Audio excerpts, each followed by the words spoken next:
Good day, everyone. All right, let me get the link shared out for this live stream, and then we'll get into it.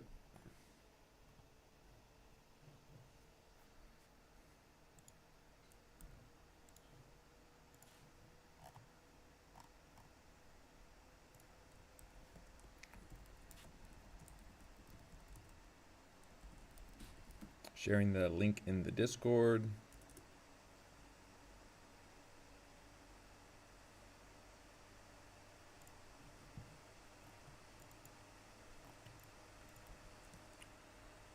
And now on Twitter.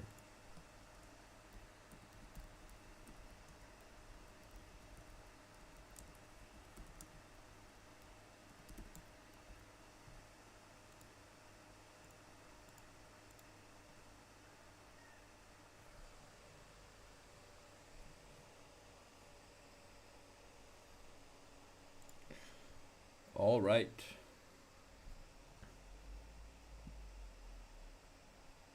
Good morning, good day, everyone.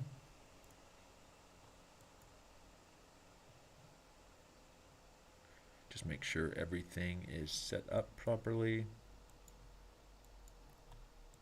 All right, so if you follow me on Twitter, you'll know I am in a short right now. I'm actually in two shorts, and I'll kind of explain the idea behind that. I did end up having to trim some of my second short, so I only have half of it running. And I'll explain the reasons why. I'll explain the targets. I'm actually looking for a long setup later today locally. We'll go over that. But let's get some context for where we're at on the charts. And close off all this for now. And we'll come back to it, all the local price action. All right, so last week, the thesis was to push higher throughout the weekend, come and take these highs into the 786. That's this level here, around $71,100. And that's where I was looking to long into all weekend rather, and hold my longs to and take a short up here. So this is where I've taken a short, which I might take a stop on the live stream. I'll talk about some of my local thoughts here. But happy to take a stop. Had some beautiful longs, found some really excellent local setups trading towards these levels. The last two longs just coming down, taking these local lows, nice local long trigger. And then here, longing into this bullish absorption, which ended up being quite a nice setup. Maybe I'll just explain that idea briefly, because it's longing pretty late into the trend. Got about 6R off of it, which is quite nice. But let me just run back to, we're going to just take a quick look at why I took that long, just because always nice to keep some educational elements into the in the live stream.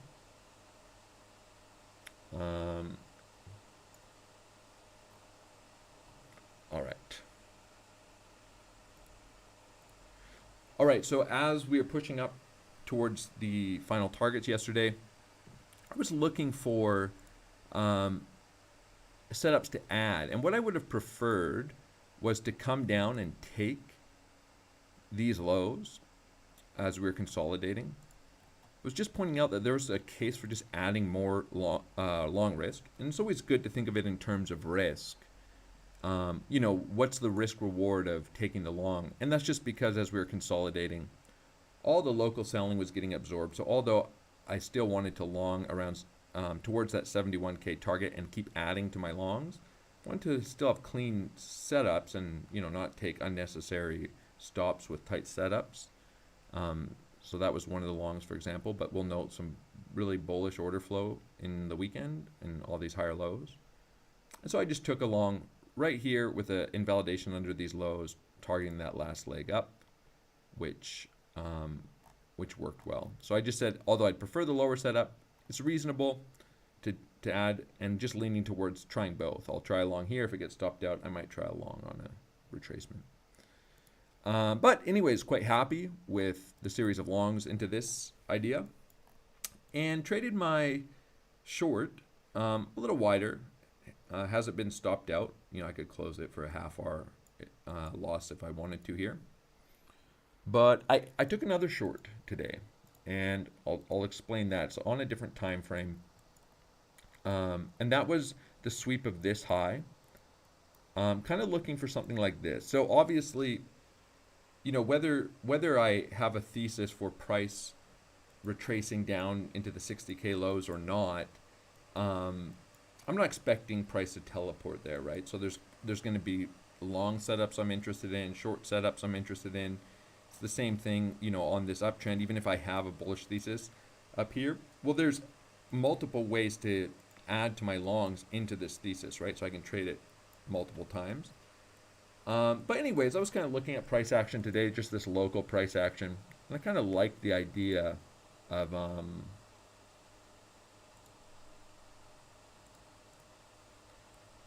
something like this, where we have this impulse through the 1.237 extension here, rejection down into these lows, and I'll actually be looking for for longs, if we can come and take these lows up into a lower high is where my profit target will be, and take profits on this as a more local setup. But I'll just explain this setup very quickly, why I took it. Well, I might have to close that local setup here soon, depending on what happens. But then we're going to get into the charts here. All right, so as price was pushing up here, I just said, hey, I'm looking to add some short risk here on a local sweep on this local setup. So that was on the initial impulse. Quite a few longs opening up at the highs there. A little bit of FOMO longs, 18 million delta, increase in open interest on the way up. Also some shorts opening, limit selling into that. So just looking to trade it like this, right? And we had, and I have an idea where this kind of has this ABC flat look to it. But just explaining that I'm adding to this short as a completely separate idea. So this isn't a swing short. It's all based off of local price action. We had a really nice initial rejection there, sweeping these lows, but we had a little bit of bullish information come into the charts down here as we were consolidating, which is just the following from an order flow perspective. We take the liquidity underneath the low, grab a little bit of that liquidity, 20 million volume, 5 million negative delta, and then we start forming a bullish divergence in CVD and price as some of this local selling gets absorbed. So overall, the idea is still kind of valid locally, but you got to be wary for some of that bullish absorption forming, coming up and retesting the highs. So we'll kind of see how these local levels play out on the live stream.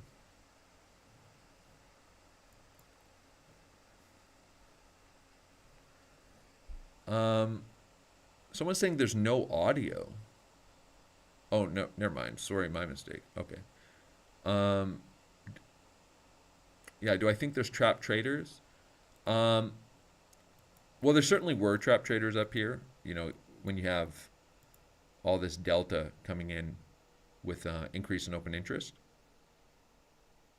there's people shorting into this, people longing into this. As price comes down, they're trapped. Decrease in open interest down here, so you're going to assume some longs getting stopped out and some shorts taking profits as some of that risk comes out of the market. So we'll see what happens here locally. We kind of have the initial sweep, the retest, and obviously there's bullish scenarios from here too. And we'll talk about some of those as well. Let me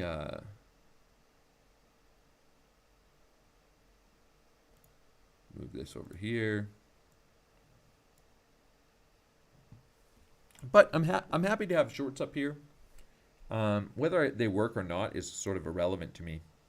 So, maybe I'll talk a little bit, and I'll tell you why it's irrelevant. Maybe I'll talk a little bit about this idea really quickly as we dive into the charts, and that's this. In the Discord, These were my updates basically all weekend. I'm looking to long up into this level up here, right? 71K. Every update, you know, adding to longs, looking for longs. Nothing about my thesis is changing. Hey, we're coming up to this first level. I'd like to, yes, this is an important key horizontal. There's a fib here, but I would just like to see price blast right through this level. I want to hold my longs into this level. And then I said this, as Bitcoin approaches my short target, I am preparing to take the trade and be done for the day. What you will find as you spend day after day, week after week, and year after year in the markets is there are endless opportunities from any point on any chart. I've taken some nasty trades, nasty in a good way, nasty trades today, locked in profits, traded towards my plans. Whether this short works or gets stopped out as we blast all-time highs is irrelevant to me. There will never be a day where I can't form a thesis around the data I have available and find amazing setups that consistently pull money out of the market. So this is as we're approaching, because I know, I'm most likely going to be getting a short trigger there. I have multiple longs running on the way up. It is irrelevant to me. If you structure your trades with risk management, it's sort of like on the way up, you risk. You've essentially, for every dollar you've risked, you've got paid a 10x multiple. So it's like, say you risk $1, you make $10, and then for every I risk $1 up at the highs to make $10. If I lose $1, I just made $9. That's the asymmetric risk reward of these setups. So here, just updating, highs being tested, and then I took the short. I said not a ton of delta in volume, but willing to take the technical setup. I didn't actually like how order flow looked on the initial touch there. A little later, we got a nicer pop in delta for a local high, but anyways, went to sleep. We had an initial rejection, and woke up to us kind of ranging here. So, just doing some. There's a lot of educational content in here. Just the importance of the structure of the trade, right? So if I'm longing down here, some of these setups can have tighter invalidation because of the structure. Here, I need to trade this smaller, even though it's a lower risk reward setup. I can't justify running that super tight stop on this impulse into the level because that's just doesn't make sense for the setup.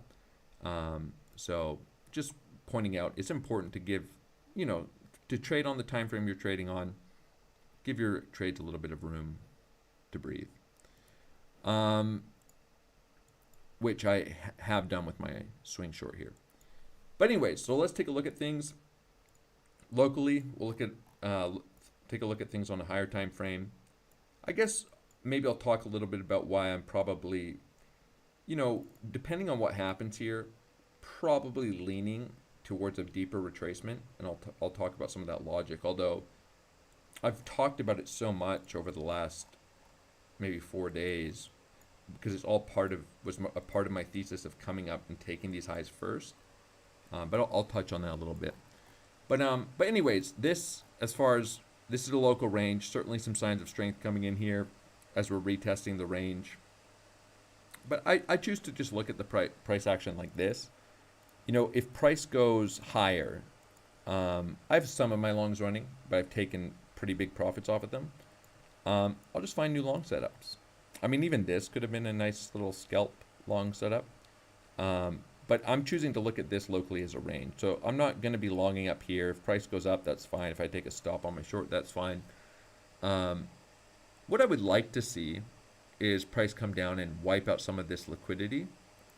And I'll be interested in some longs. But because my overarching thesis is for a retracement from here, I'm going to be a little more apt to take profits on these. And so if we come down and take these lows, just for an example, if you just imagine the price action here, it looks something like this. We have a range, the middle of the range, some kind of key horizontals here. We come and take this low, and we'd actually be coming up and retesting the old middle of the range, the 618 of the move. So my long setup might look something like this, depending how local price action forms, or even this. On a reclaim of this structure here. And I'll be taking profits on one of my shorts if I get the opportunity to carry it down there.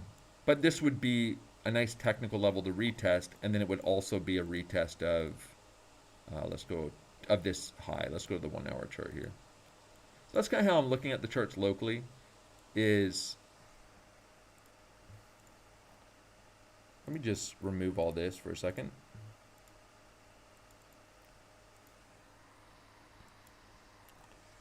We could imagine if we reject from here, well, obviously a lot of bearishness here, especially as these highs start breaking down.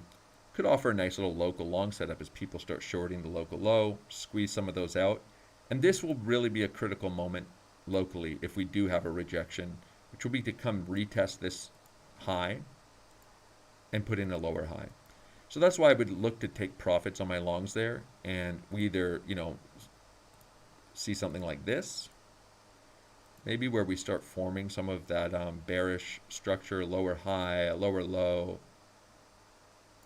or we break out and I'll have some of my long running. I'll have some profits, more profits taken off my short, and at that point I'll probably be have removed some of the risk out of my swing short. Now, of course, none of that might become relevant. That's just how I'm looking at the charts here, and price could just break out. And it's sort of hard to imagine that we're not going to all-time highs if we do break out of these local highs. There's a couple ideas here. Let's just get rid of some of this stuff here. It's easier to put back on the chart. Yeah, I'd say it's kind of hard to imagine we wouldn't press on to all-time highs. We kind of have a little level here. It's not irrelevant. It's even our, well, I guess it actually wasn't our point of control. It was just the point of control of this price action, I think. Unless this is all, unless I'm just misremembering it. It's actually a run through the point of control. But anyways, this pivot high, I think, is important. And, you could always have this idea where we just come up and take this high, don't take these highs, don't let any of the all-time high longers get out of their positions and retrace the move. I'll be keeping an eye on things. There's a part of me that would be interested in a short like that if we got it. But the order flow would have to be pretty convincing.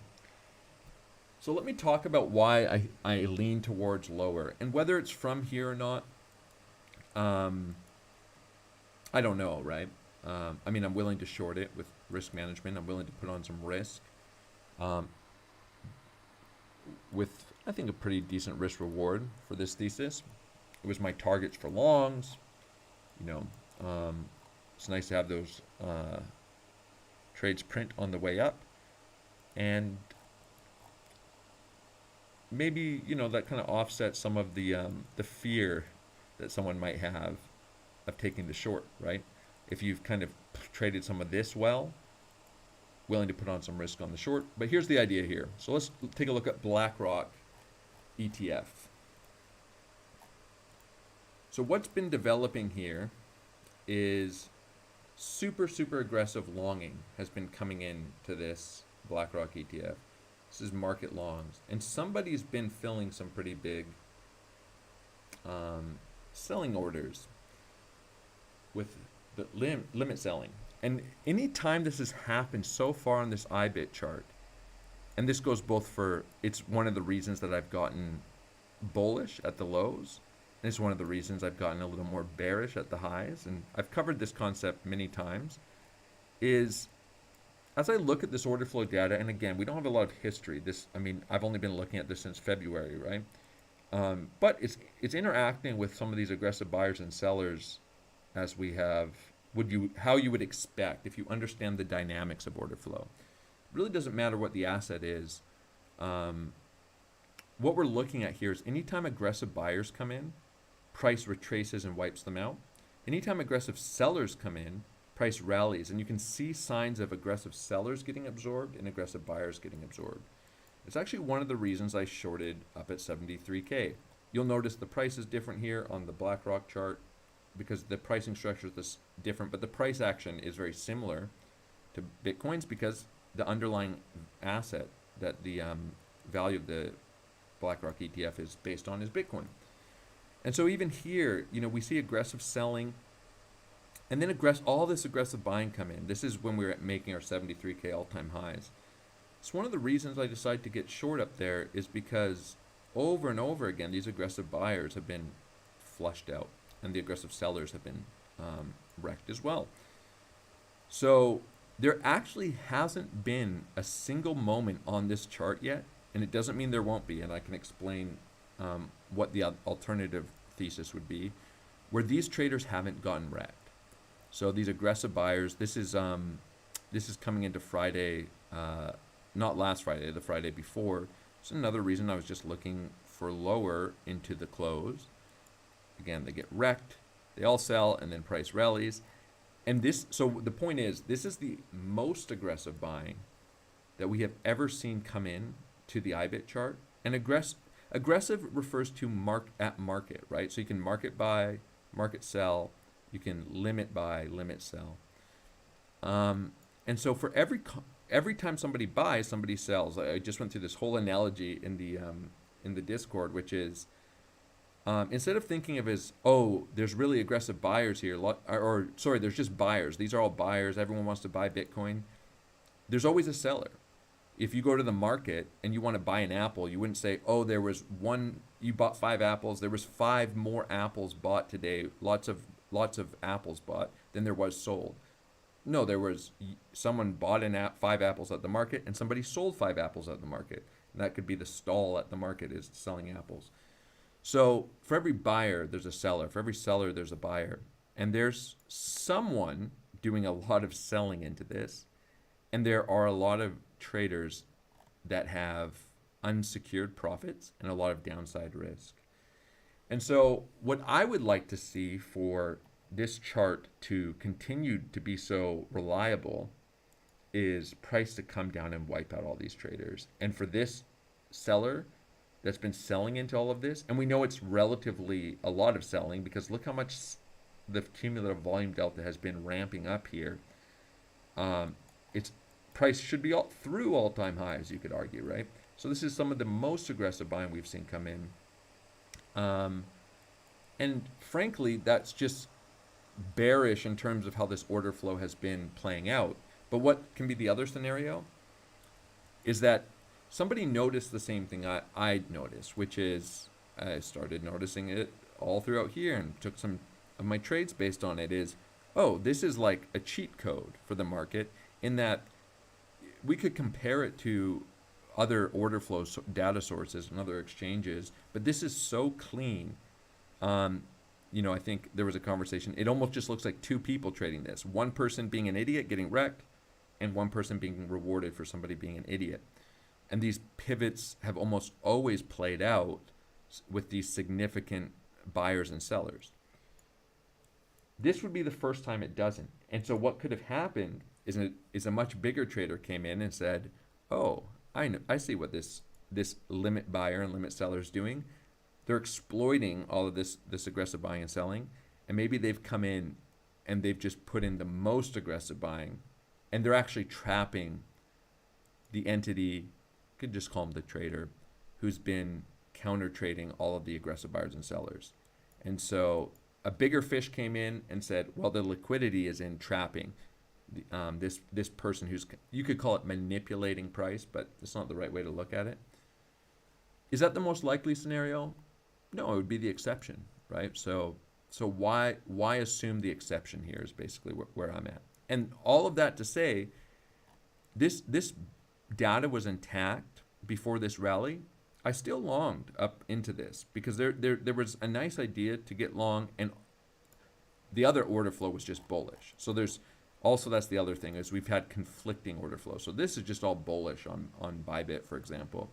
And had I not been looking at the IBIT data, this would have just been easy longing. It's the thesis for longing all of this as well, right? Just all bullish. So anyways, that's part of my thesis. I'm still trading around technical levels, right? I'm still looking just because I have, oh, bearish order flow doesn't mean I'm just randomly shorting here and here and here and here and here. I'm still building a thesis. I'm still wanting to take longs, but this is where I'm starting to being willing to put on that short risk. And I know people will, I see comments where people will say, oh, it's so scary to short up here. Look how bullish it is. It's so scary. Or it could be at the lows. It's so scary to long down here. Look how bearish all this is. It's so scary. What makes it scary? Like, let's look at the chart.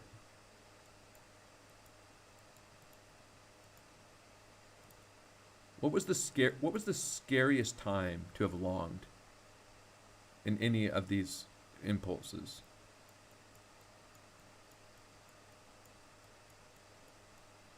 Doesn't look scary at the time because price is going up, but the reality of the chart. Where was the worst? I'll say, pardon my French, the worst fucking time to take a long.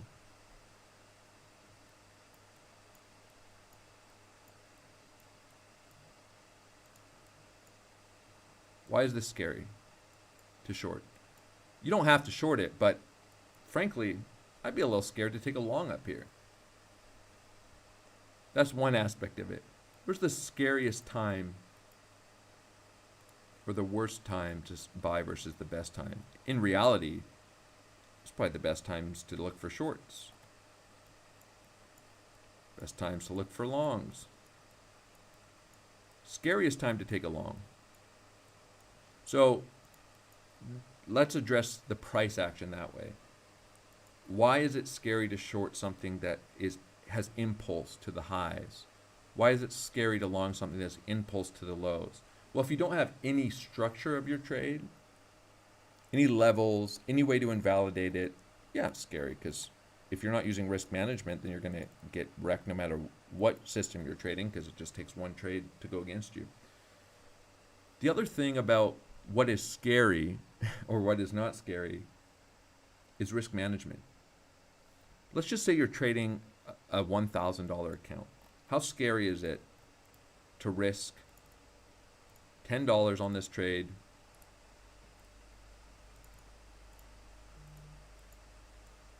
Let's just call it this the trade, just for the sake of this example. You want to trade down to 59K, getting 23 to 1 on your money. You're going to risk $10 on your $1,000 account to make $230. How scary is it to risk $10? Maybe you want to risk 2%. You want to risk $20 to make $460. That's the risk reward of your setup. It's only as scary as you let it be. It's only as risky as you let it be. Don't risk too much on your trades. Just take reasonable trades with reasonable risk. And so, for example, you know, let's just imagine this was your thesis all week, and you were longing up into this, and maybe, you know, you risked $10 on your $1,000 account and you made 60, and you risked $10 on your $1,000 account on this trade. I specifically cut half of it as a scalp, but you made let's just say you made 80. So on this rally, you risked $10, and you made $120 on your longs for your risk. And now you're looking to risk $10 on this short setup. That's how I'm trading, right? So is this scary for me to short? No, it's not scary at all. Do I care if I get stopped out? No. Was it scary for me to short 73K? I took this short. No. I could, although the short was this, for a big leg of it, and then some of it came down here. Was this scary for me? I said to somebody, well, and I took multiple shorts. I shorted this too, trendline retest. If you follow me, you'll know I shared some of this analysis at the time. We had a sequential lower highs, or lower lows, sorry, trend line, and we broke it down, and that was the thesis up here, big breakdown, and looking for longs down there. So somebody, like, I'll get comments. Go read my comments right now on my post. Enjoy taking your stop. You're going to get wrecked. Keep shorting the bull market. I take a short like this, for example. It pays, and the short I added, it pays for my next 25 losses. Do you think I care if for the same reasons I would take a short here and get paid on it, that I take another short for the same reason and get stopped out? No, because it's a consistent philosophy, right? That I'm going to take 20 shorts and I don't care which one works. I care that when one works, it pays for 20 losses. And even if it's a 50-50 win rate, I'd be an idiot not to take. Even if I just said, you know what, I have this whole thesis and I have all this reason to short up here, but I think it's a 50-50. I don't know. Maybe price is going to go higher. Maybe this will happen, but I don't know. I'm not convinced enough. Well, if it pays 20 to 1, would you not be an idiot not to take a 50-50 trade? Right? It's kind of like if someone said, hey, I'll pay you $20 if this coin flip lands on heads, and you pay me $1 if it lands on tails. And you say, no, I don't want to get in. I'm not so convinced it's going to land on heads. It's only a 50-50 in my eyes. I'm not taking that bet. So that's kind of the idea here, is how certain do I have to be that trade isn't, that the short's not going to work here to justify not taking it? It's not 50-50. It has to be a lot, because I'm not getting 1-to-1 on my money, right? So on my risk. So anyways, these are concepts that hopefully make sense to people. And the same thing goes here. When I take this long, I don't really know that this is going to work. I have my target up higher. I have some local lows, some consolidation here. And I want to target up into this impulse rally, my final target. And I just want to look for opportunities to add to my long if I see them. And so I think, I would probably I'd prefer like a quick liquidity wipe, but I actually have reasons to get long here. I'll try both. And you say, well, why would you take one long if it gets stopped out and my trigger would be a reclaim of this low, and then take another long? What if you lose 2 trades? Well, I don't care. I mean, I get, if I get 6-to-1 on my risk on this, that's, the odds of this trade not working have to be pretty high for me not to be willing to take a 6-to-1 bet that these lows, this bullish absorption holds up and we squeeze up to the target. And so I can just kind of just intuitively think, okay, well, even if I'm 50-50 here, this is paying me 6-to-1 that this happens, and I have bullish order flow here, so why wouldn't I take this trade? And then if this does happen, I'll just take that one as well. And maybe that one works and I get paid 10-to-1. And so the net of the idea of us impulsing to these highs off these local lows maybe ends up being I take one win or one loss and I win 1. And so I'm down 1R, up 10 for a net of 9-to-1 on my risk. So that's the idea. I want to go through this because, I think if you're not thinking like a trader, everything looks so scary because you think you need to know what's going to happen. You don't need to know what's going to happen. You need to have a good understanding of price action and how to structure your trades. So maybe it wouldn't make so much sense, because I explained at the start of the live stream that I'm in a short here. Maybe it wouldn't make so much sense for me to short this like this.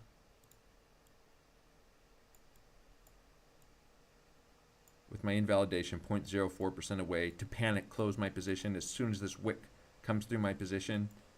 That's not the structure of this trade. I have to structure it reasonably, right? And maybe it's not, maybe there's some good reasons to take some profits. Maybe there's some before you hit your target with signs of strength. But maybe it's not such a good idea for me to just get freaked out and close my shorts here on what is a technical retest. It's not because I don't think it's possible I get stopped out. It's that I don't care. My trade is defined. I've allotted the risk into the trade that I'm interested in allotting. And what happens next? I've seen this price action a zillion times. I've also seen breakouts, but I'm not going to freak out because price swept a high. I mean, this is a short trigger for me. That's why I took the short and came up and retested it. All right, let me read through some comments here. Yeah, well, so one comment is just a quote of mine that your profitability does not come from your technical analysis. It comes from your risk management. And what that means is, let's just say you have a 50-50 win rate, but your wins pay you 5 times more than your losses. And you're using risk management. So you risk, for every dollar you risk, you make 5. That sounds great. But what if you risk everything on every trade? Well, then it doesn't matter what your profitability is per trade, because one loss wipes out your account. But what if you risk 30% of your account on every trade? Well, again, it doesn't really matter, because you take enough trades with even not just a 50% win rate, 70, 80, 90% win rate, you're going to run into a 3-trade loss streak. And so your risk management is actually where your profitability comes from. And there was a good study done on this with a weighted coin, where basically people were given a weighted coin and they said, hey, this coin lands 65% of the times on heads. You can bet on it. They were actually given like a certain amount of money.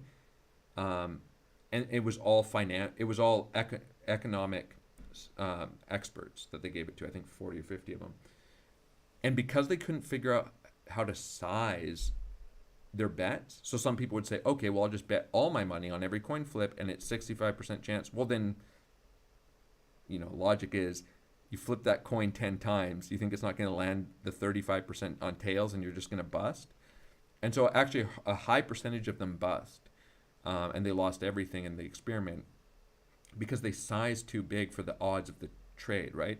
But if you just size it smaller, it's literally a mathematical infinite money printing machine. So anyways, yes, I'm just commenting on that comment that you commented, quoting a previous comment of mine, which is your profitability does not come from your technical analysis. Your technical analysis is the coin flip. It is the weighted coin. It is the asymmetric risk. But how you structure those trades from a sizing perspective and a risk perspective is what gives any technical system or trading system longevity and profitability. I'm not going to answer every question, just kind of skimming through them. Okay, I'll answer this question. Someone says, but would you sell spot for something like this or only go short on futures? I don't view spot and futures fundamentally differently. I view it more as time frames. Okay, so listen, if you're not a trader and your thesis for a long, maybe let's just say you've longed anywhere kind of near these lows here, is that Bitcoin's going to $1 zillion and you want to hold it for 5 years. That's the time frame of your trade. What's the invalidation for that? I mean, this doesn't invalidate it. This doesn't invalidate it. This is a trade. So it's a trade confined to this time frame. And if price breaks out, then I'm no longer in the trade. And if price goes to $1 zillion over the next 2 years, but you just sold everything here, but your plan is I need to buy it back at least where I bought it or lower, and then this just happens, and you're no longer in your quote unquote trade. I mean, I'd put it this way: let's just say that I take my net worth and I just buy Bitcoin here in spot. What's my thesis? What's my risk? I still have risk. What if Bitcoin goes to $10,000 and you say, oh, well, that would never happen, or it will definitely go back up? What if it doesn't? Why do I have a stop loss on? Why do I have a thesis? I can take a swing trade. I've held trades for a long time. I could take a trade that has targets months away. It doesn't matter if I buy it in spot. It's still a trade. So what I would say is most people are confusing the idea of spot versus futures with the time frame, which is I just want to buy Bitcoin and I want to hold it for years until it's worth millions because I think one day it will be. Well, then that's the thesis. Like, let's go look at FET here. I almost gave a similar example here on FET for a conversation about like a weakness and a trend. So let's get rid of these. I have a plan to short FET up here, right? I posted a little while in the Discord that, well, down here is that I'm looking for longs on FET because I think it's very unlikely we don't take these highs. Even though I'm actually interested in a short, looking at this as a range, I'll just draw it out really quick. Even though I'm interested in a short up there, doesn't mean I'm not interested in longs down here, right? And let me just do one thing here. And so this is just going to be a good explanation, I think, of what I mean by time frames. All right. So this was on the 24th, 2 days ago, just saying, I do think FET is more likely than not to take these range highs at some point.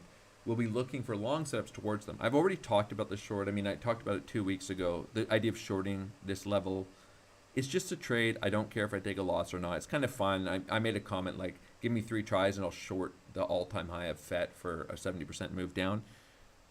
If I fail, I just take 3 stops, but it doesn't really matter. I mean, I've taken longs and shorts already in this chart. But just saying, looking for that move up, either of these setups look reasonable for me. Like this break of this downtrend, I'll point that out, or just come retest the range lows. But I want a long, expecting a bigger move up into these range highs. Still, you know, it's like a 43% range. It's kind of a nice area to look for trades in. So this is that little downtrend I was talking about, the break of, just, you know, longing on the break of it. We're consolidating at support here. But so there's someone in the Discord who's in long positions on the way up here, and he was just talking about looking for weakness in a trend, and you know it's hard to know when to take profits, when to close your trade, but afraid you're going to round trip it, right? So like if you have an average long entry from somewhere in here, every pullback can look scary, and it's like, where do you define that the trend is over? Should I close this? Should I take profit? Should I just hold it and hope that I don't go back to entry? And what I wanted to comment is that price is in a strong uptrend here. Well, what's weakness in a trend? A lot of people would just say a trend, the trend line breaking, right? The uptrend. Well, what's the trend line? I mean, what's the trend of this price? I will point out that just super clean technical PA here. This was a nice long, and this was a nice chance to get long after. Just nice technical impulses off of these retracements, and you'll find that these are literally, I mean, this is the actual long I want to take structurally on Bitcoin, and it was a big part of a lot of the longs I took up on Bitcoin. So these are just the same ideas. This looks messy, but what I'm going to explain is this is actually a series of uptrends on different time frames, and so you can manage your position on whatever time frame you want. We can come down to the 1 minute chart, and you could say, well, this is the uptrend, and the trend is weakening on this time frame. Yes, if that's the time frame you're trading on, but if you're long from down here targeting the highs, does it make sense to be looking at this 1 minute uptrend and closing your entire position because of the trend is weakening? But then this is an uptrend, 1, 2, 3, and this is a sign that the trend is weakening. But then this is an uptrend, and this, we broke it down, and we're actually still flipping this trend into resistance potentially. But this is an uptrend, and so you have all these different time frames. And so what I would say about the whole spot idea is, what is the time frame of your trade? What's the thesis of your trade? And if the thesis of my trade is, and it should be reasonable, if the thesis of my trade is I'm looking for longs up into these highs, does it make sense for me to come into the low time frames here when this would be my long setup, and then start looking at every 1 minute trend line as a reason to, this would be the analogy, close my spot bag? I have a great position from down low. I want to hold it much higher, but you know, and let's just say I had the plan to short this high.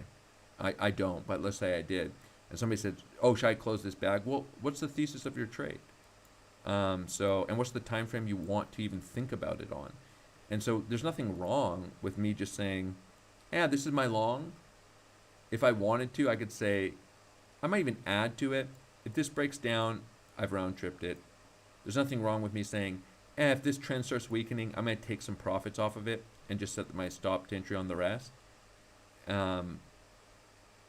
I could justify those. I could justify taking profits on weakness here and then adding back on local setups.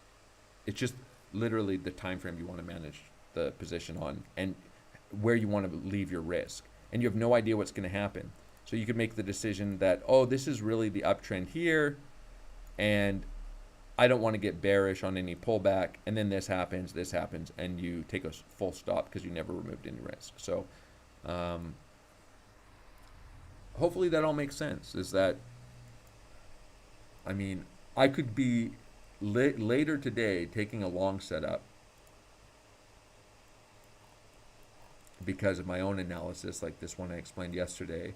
I could end up not even taking profits off of it. Maybe price just goes like this and goes straight up. I'm sitting here, I don't have my limit TP set. I get stopped out of my shorts, and all of a sudden I'm along, right? And you're sitting here like, I closed all my spot bags because price was ranging around this key level. So hopefully that makes sense. Maybe not. Maybe that's too nuanced. The problem is I don't want to answer questions like this. Should I do this? Should I do that? With no information. I don't know anything about your quote-unquote spot bags. Don't know when you bought them. Don't know where you're holding them to. Don't know anything. How can I give you any kind of meaningful thoughts? People want to be told what to do, and they want to be told what's going to happen. The longer that you're in that mindset, and the longer you don't have, you're not making, it's called a decision tree. If this happens, I'll do this. If this happens, I'll do this. It doesn't really matter what happens. What matters is that I'm able to observe what's happening and make decisions based off of it, reasonable decisions. But people want to say, well, is price going up or down? Well, here's the reasons why it might go up, and here's some of the reasons why I might be getting a little hesitant about that thesis, and here's some reasons it might go down, and here's some reasons I might want to flip that thesis.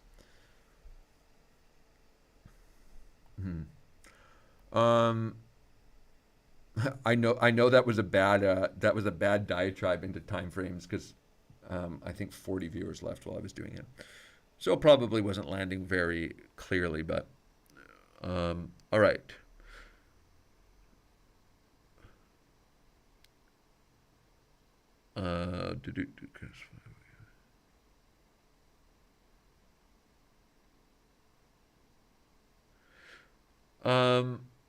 Oh, I wouldn't really worry about someone saying, "Can I explain?"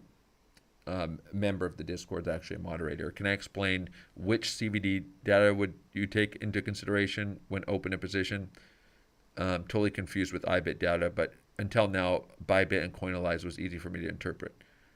I would just stick to what you're trading. I mean, I'm assuming you don't actually, other than like if I talk about it, that you don't have access to the data yourself. Just because you have to pay for that BlackRock data, and I haven't seen that anybody else actually has bought it. But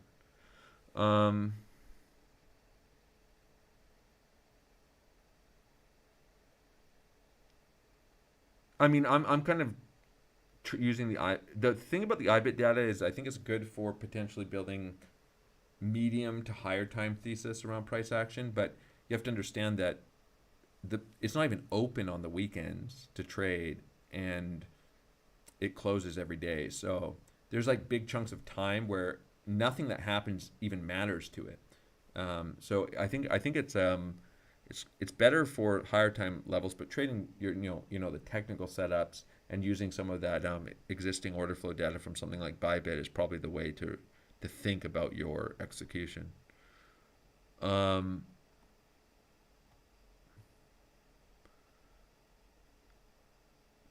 Again, I'm not sure if you're a member or not, but you say how to see negative delta on Coinalyze.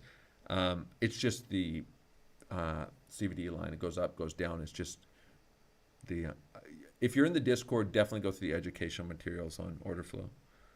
That should help make things make more sense, because that question just sort of demonstrates a little bit of a complete lack of understanding. which is okay, but definitely go through some of that stuff. Um,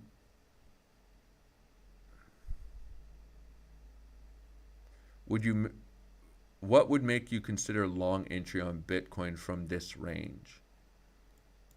Well, I was asleep when all this happened. There might have been some long setups. I mean, this certainly a scalp long idea. What would make me consider putting on some risk? Well, I have a thesis right now, and that thesis is this. Talked about earlier in the live stream. Would I consider other things if I got new data? Yeah, I mean, there's probably other setups, but right now, I'm kind of waiting to see how this price action plays out.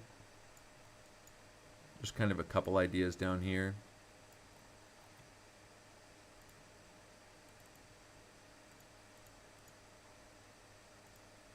Some nice confluence here for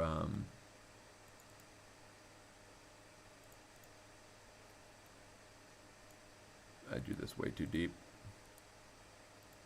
for a long setup. You know, let's just talk about like the liquidity. Well, this structure, I mean, we can see impulse, impulse, impulse. We can see some structure starting to build up here on the low time frames. We have low, low, low, low.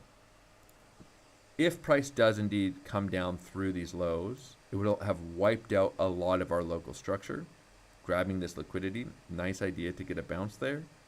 And so first, I would need to see, for me to be considering taking a long on this local range, I would need to get to the range lows and have the opportunity to even consider it. The second thing is, if price just nukes through this level, I don't really want to trade it. It's the same thing where it's like, I wanted to hold my longs up to here. Up to here, but I wanted to see price just rip through this level, or I would probably have to start justifying taking profits. And we did just rip through this level. So same thing with kind of my long thesis, which is I'm interested in longs down here. I use market entries, looking at what price does. I could kind of see this idea being sort of like a nice local long trigger. And so I'd like to see some reactions, some signs of strength. Maybe a nice clean wick, high volume, high delta, snap that long off, and if I take a stop, I take a stop.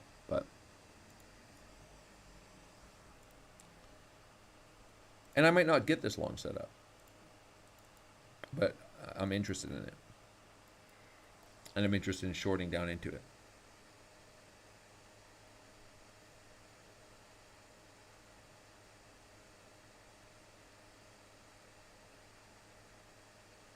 I appreciate that. People are saying it makes sense, that it's good stuff. Great. Someone says, like the video, guys. Lucky puts a lot of work on these videos. Yeah, I mean, I definitely put some work. I don't really even think of my YouTube as like a thing. I think I have like 5,000 subscribers. I just use it mostly to live stream.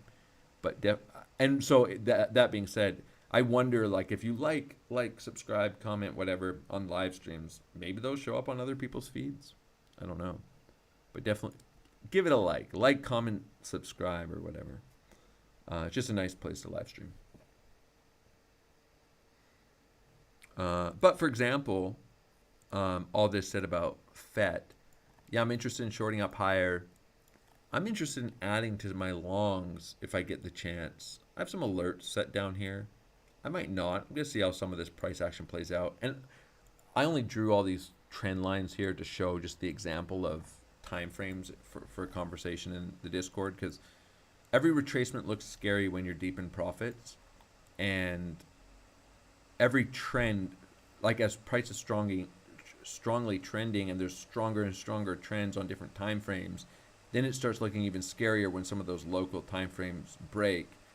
But it's pretty hard to invalidate a swing long to these highs with any of these pullbacks, right? So it just depends if you want to manage your trade on that time frame. But that said, I'm actually interested in longing either of these, and maybe this even comes on the live stream.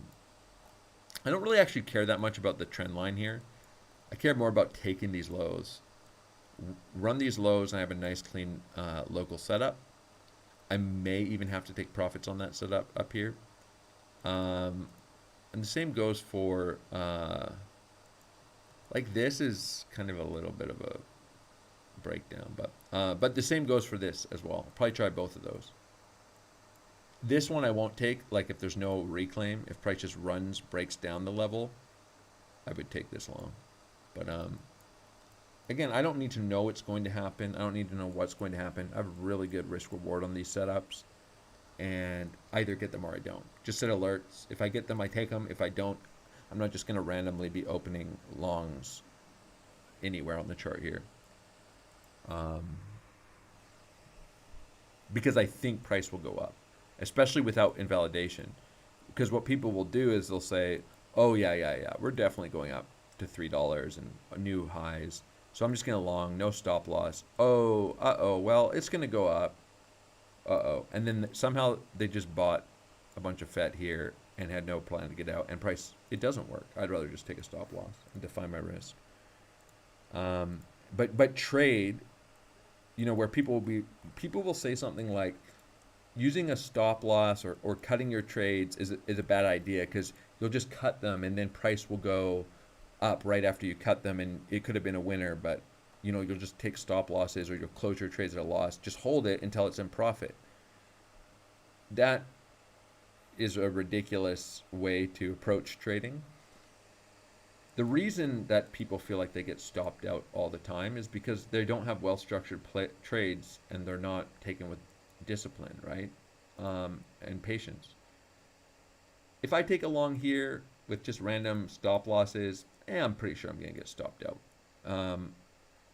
This is a much higher probability setup in my view, and I'll be patient to either get it or not. But I'm not just going to randomly be taking longs and randomly using stop losses and random points on the chart because I want to long to up to $3.30.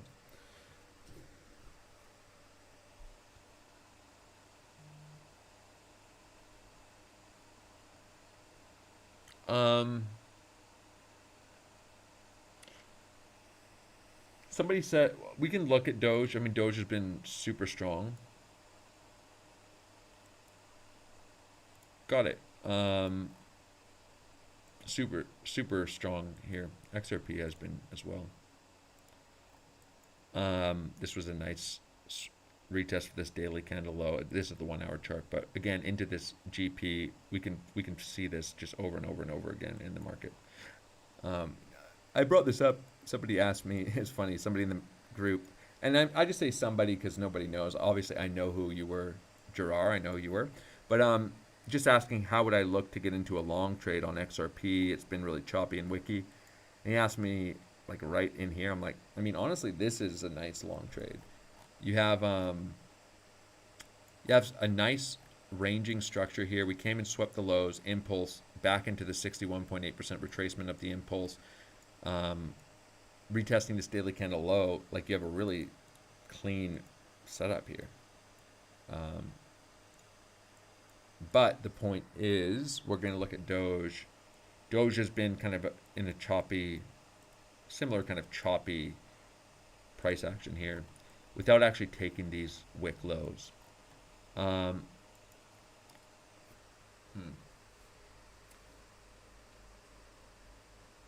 going to answer your question in a really roundabout way. I think 2 live streams ago, somebody said, I was taking chart requests. And so somebody said, oh, what are my thoughts on such and such coin? And I explained how I'm not going to long, I think it was FIL, up at this top of an impulse next to all-time highs. I'd wait for that deeper retracement. Then I got asked to look at the APT chart. And I said, APT has also been impulsing to the highs, but here I would long at the highs. And let me explain why. This was down here. I think it was right here. We're in this really obvious grindy uptrend. And I would actually, so this is just like super bullish market structure. It looks really choppy, and you have a really clearly defined grindy uptrend. And so taking local setups here into I'll show you the setup. I mean, two live streams ago, I forget what timestamp, maybe it was 3. I was taking altcoin requests.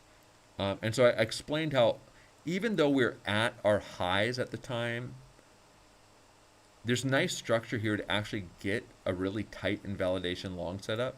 And let me go to the actual specific long setup, which was down in the 15-minute chart. It was this, it was coming down and taking these lows and longing there. And then there's this, we come back into, again, the GP of the move, just like a 618 retracement into a new low before another rally up. Same thing that we just looked at on XRP. People will ask why you use fibs. I mean, if you know how to apply them, they're such an incredible tool for trading, and they're not that hard to use. You just need to understand context, maybe. But anyways, this grinding uptrend. And so even though we're at the highs, I would justify looking for a long there off of this completely relevant local structure into a big impulse. And I could justify, I keep double clicking these, trading this. If you go to that live stream, you'll find essentially this setup. I think price wicked into the 786, not the 618. But I could actually justify trading this into this high on the daily chart, around $20. And so the reason I would want to take a local long setup into this, trading up into these highs, is because this grindy bullish market structure is more likely to actually end in an impulse than a breakdown. And you can have grindy bearish market structure, grindy bullish. It's something I point out so often in the Discord, is like identifying this structure so that you're not wanting to, for example, short into this really grindy structure, and you're not really wanting to long into the opposite, right? These typically end in impulses to the upside. So there's actually just all these beautiful long setups on this. So all that to say is, are there long setups on Doge? Well, this is not a grindy uptrend. This is kind of more of a grindy uptrend. But the problem here is, like, I wouldn't short Doge. Let's put it that way. I wouldn't short Doge here. I'd be interested in longs, but the longs are kind of on these pullbacks. And I wouldn't be so surprised to just see us end in an impulse. Like, if you were to take a long here, you'd have to essentially structure it like this.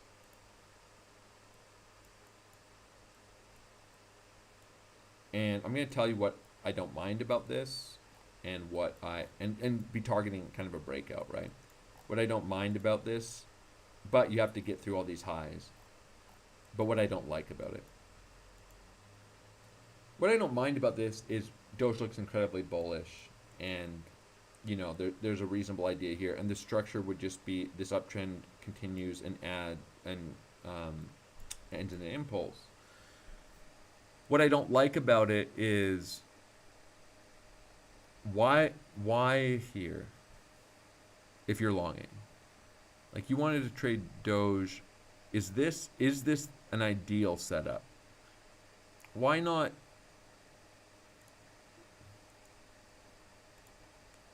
into the uptrend on a retracement? Let's go to a lower time frame here. I don't even know what I'm going to find here, other than I'm assuming it's going to be something like this. Ranges.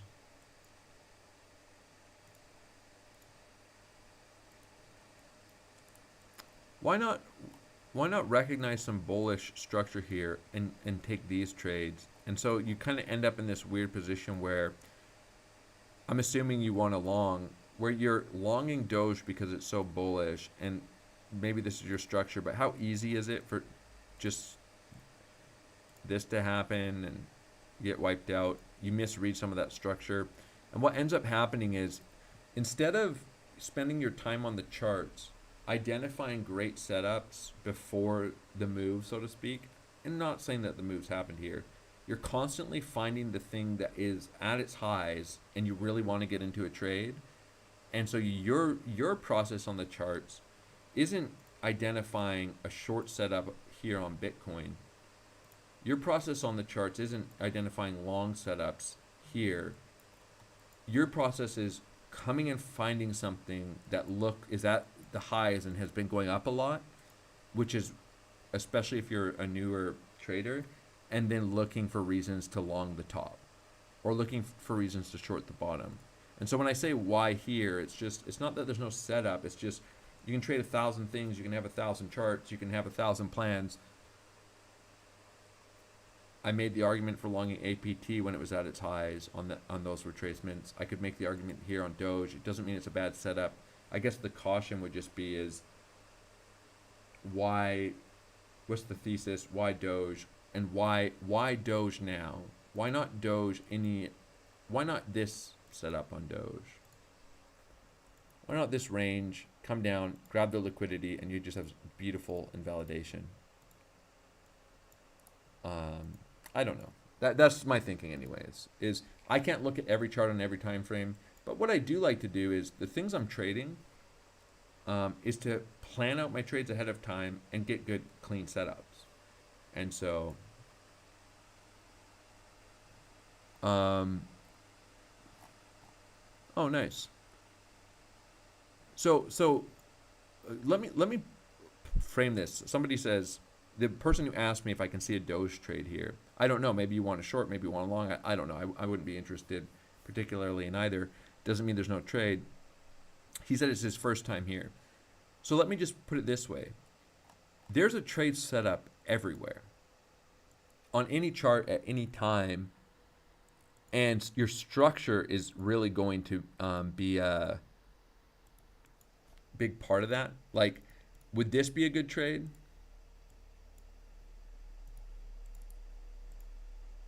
Longing into the uptrend. Sure. Got a 2-hour trade here. The structure makes sense.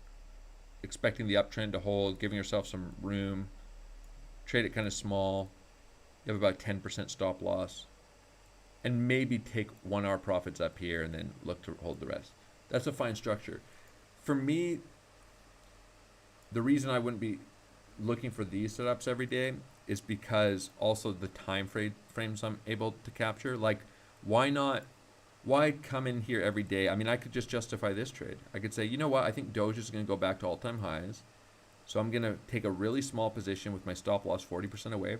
Nothing technically wrong with that. You can have a 40% stop loss, just trade it small so you don't get wrecked. And then I'm targeting all-time, I'm targeting $1 or 70 cents, 69 cents, wherever it came in at. Well, there's a 7-hour setup with the stop loss 40% away. So is there a trade here on Doge? Yeah, here's one. Stop under here, 40% away. It's just, I don't know, that finding a 6-hour setup with that as your invalidation doesn't really seem like the most useful.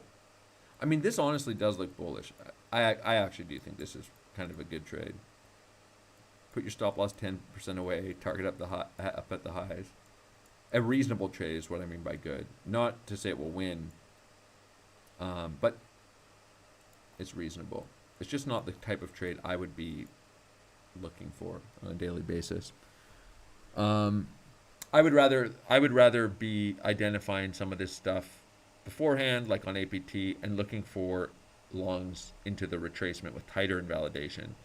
And so that would be the idea, is like if you can find a 20-hour setup that looks like this with your stop loss much closer to the relevant structures of price, I'd rather set my alerts and trade around that. I'd rather do something similar here on FET, which I notice is coming down to a potential target. But I could also just say, well, why not just long FET like this? Long it here and put my stop loss under here, and I have a 2-hour trade. People do that, right? It's like, I don't really care what happens here. My stop loss is 10% away. My target's up here. Yeah, that's fine, but I have a little bit better read most of the time on price action than to that I can get some much cleaner setups than that. So I'm looking for those clean structured setups.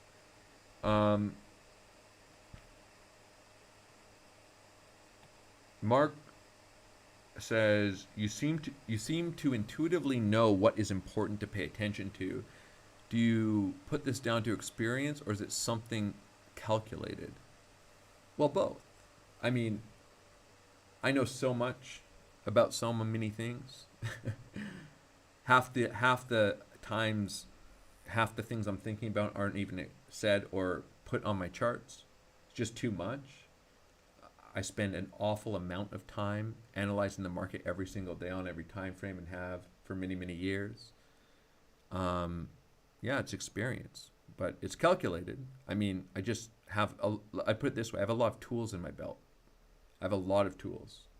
I have a lot of tools to navigate the market on any time frame, structure trades in many different ways, which is also why I don't really care what price does, because it's kind of irrelevant. I mean, I just look at things as what is the risk reward of any type of decision or trade, and I just put on the trade, and I can do that on the 1 minute time frame. I've spent hours scalping the 1 minute time frame, giving updates at every single pivot, just to demonstrate that a lot of these principles apply on any time frame.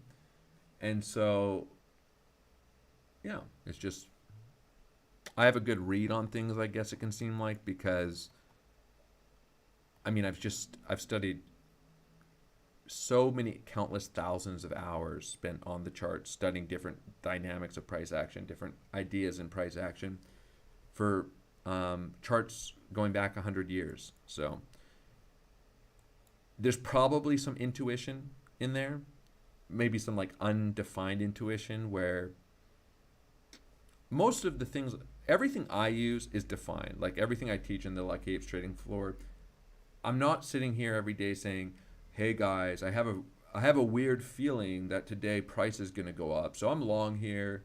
You know, I don't really care what price does. If it goes down, I'm still long. I just think it's going to go up.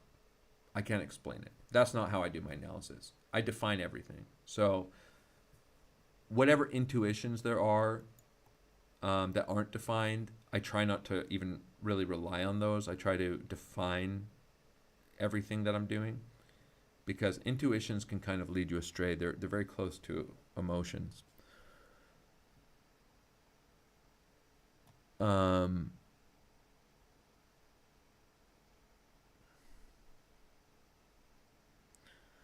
No, I trade other things other than crypto. Yeah, again, it doesn't really matter. Somebody says, do you hold spot too?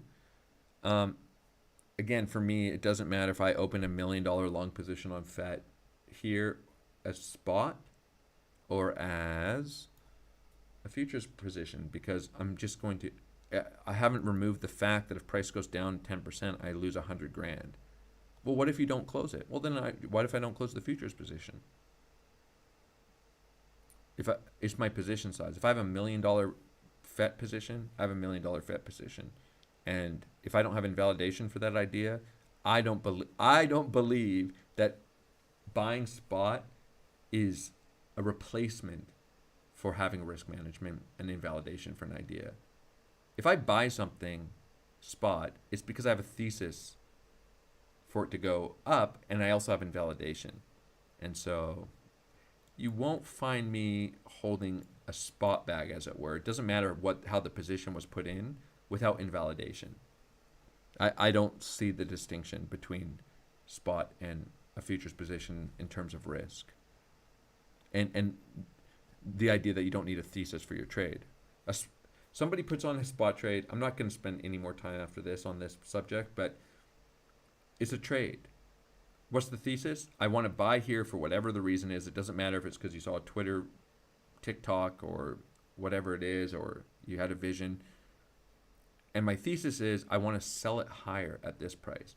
And I would say, well, why didn't you buy it lower? Well, I don't think it's going to go lower, so I'm buying it now. Okay. What if it goes lower? Well, I don't care. My thesis is still that it's going to go higher. What if it goes much lower? What were you wrong about where you bought it at the wrong time? And it's like, well, it was a range, and I was willing to buy anywhere in there. If as soon as you just start saying that I don't have invalidation, it's just price will go up, and it's still a trade. It's just a trade with undefined risk. Is what I'm getting at. Your trade is, I want to buy this thing and sell it higher later because I think it's going to go up. It doesn't matter what your thesis is based on. That's a trade, and if there's no reason you would ever sell it, no matter how, if you're at a 99% loss, at which point there's really no point selling it. Doesn't mean it's not a trade. You just didn't have defined risk.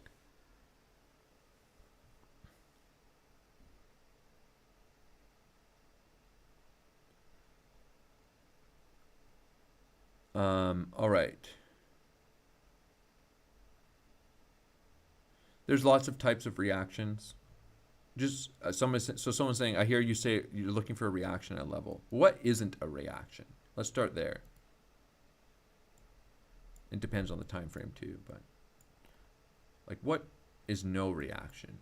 Well, price just goes straight through the level. Like, it doesn't even blip at it. Just liquidates through the level. That's not a reaction. What is a reaction? Well, let's just say I'm looking at this level down here.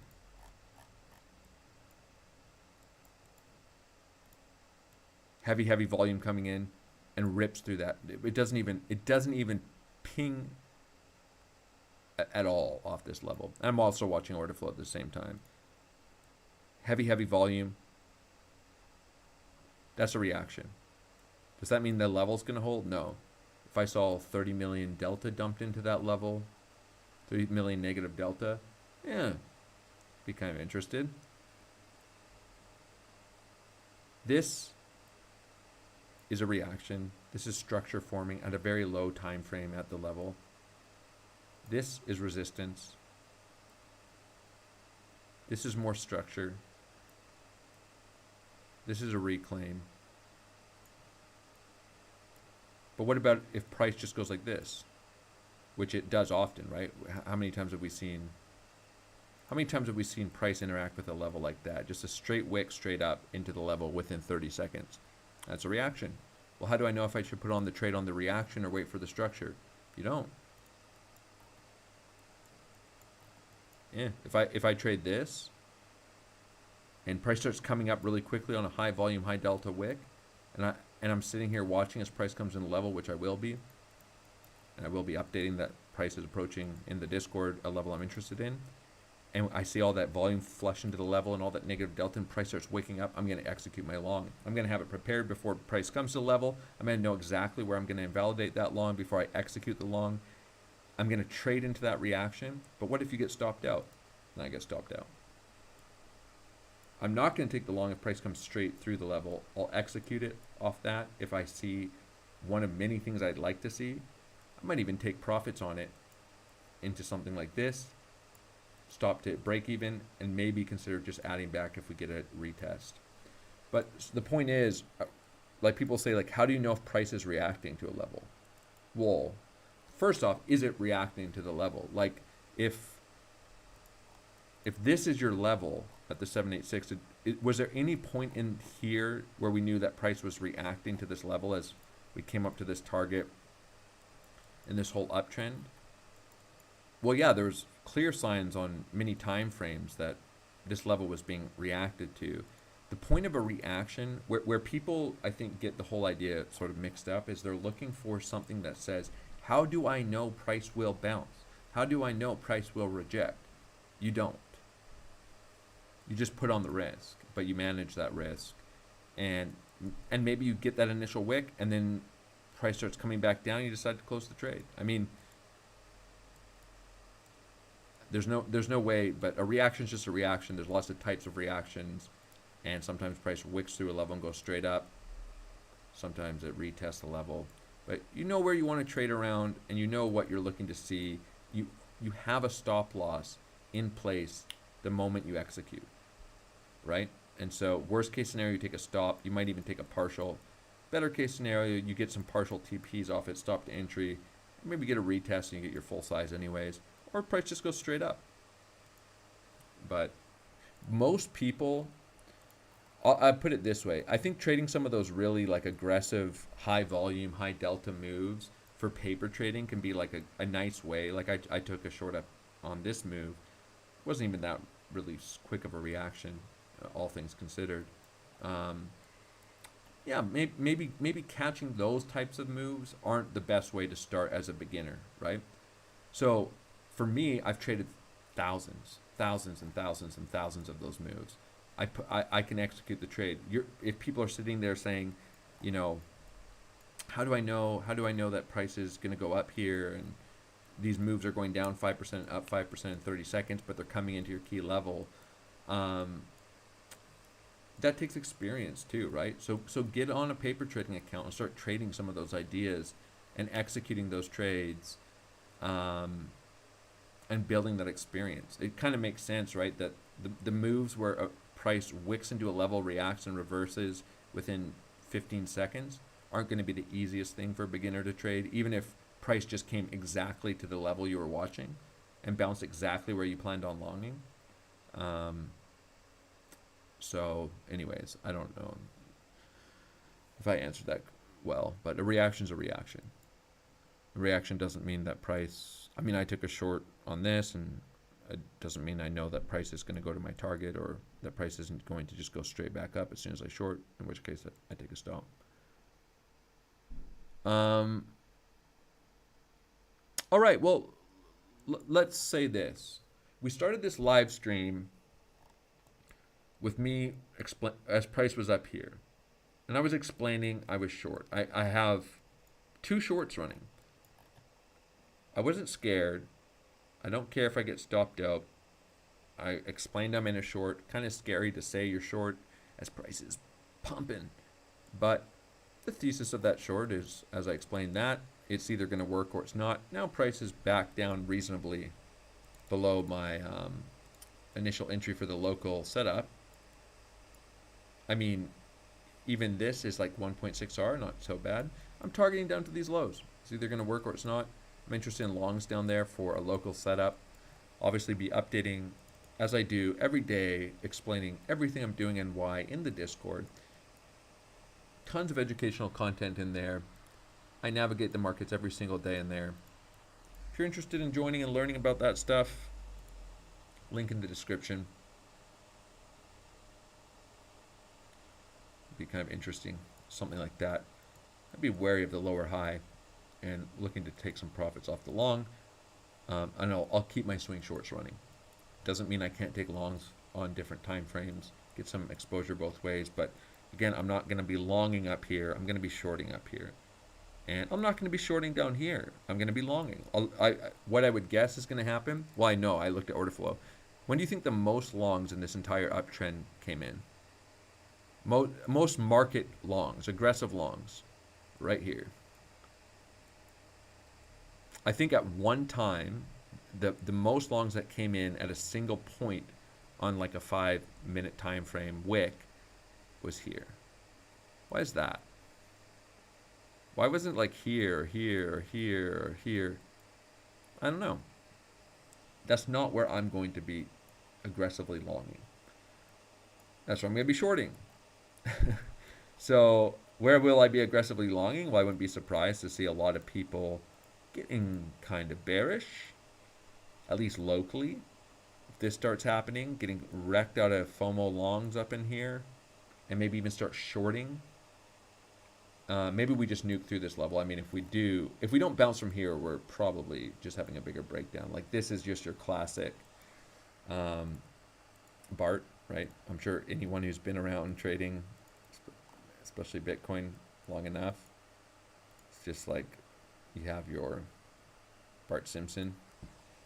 Come take these lows as the next level. But I'd be interested in this. I could see a lot of people break down shorting this, expecting this. We get the lower high, and then maybe we rotate to the downside. So, but we'll see. We'll see how it all plays out. Maybe this price doesn't break down here. I'd be kind of surprised. Which is why I'll wait for that for a long.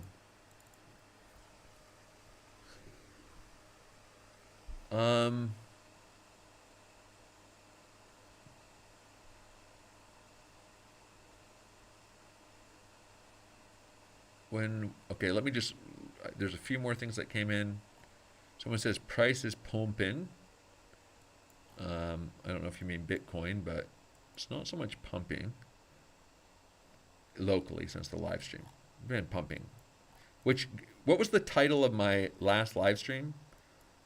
Why I am bullish on Bitcoin, but looking for lower next week. What was my thesis? Price pushing up to this level and rotating back to the downside. Here's my new live stream. It should not be a surprise that I longed the whole way up and that I'm planning on shorting down with invalidation. And does not mean that I can't take local long setups, but I'm not going to be holding a long like this to all-time highs. Still a nice trade idea, even up into a lower high. And doesn't mean I have to close my shorts. Oh.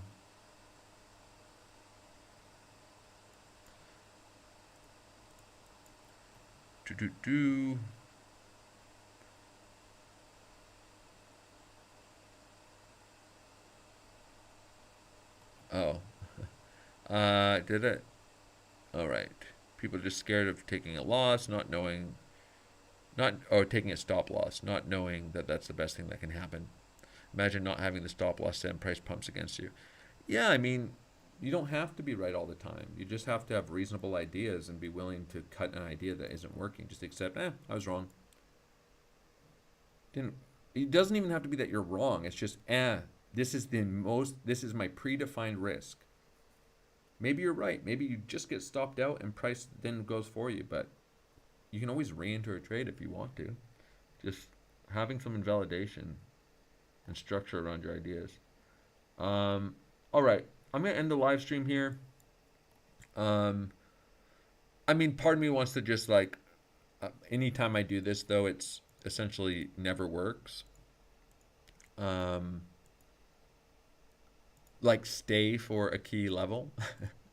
Well, this was a key level. I mean, as I said, we're short from there, but so we're coming back and retesting, and I mean I'm high time frame short from here as well, so that's key, but it's kind of on a higher time frame. It would be cool to like be there for something like this, but if I sit on this live stream, I'll kid you not, price will just do this for 6 hours until the moment I end it. It's just a curse of live streaming. So I'll be updating in the Discord. I have kind of my plans for the day in terms of trading ideas,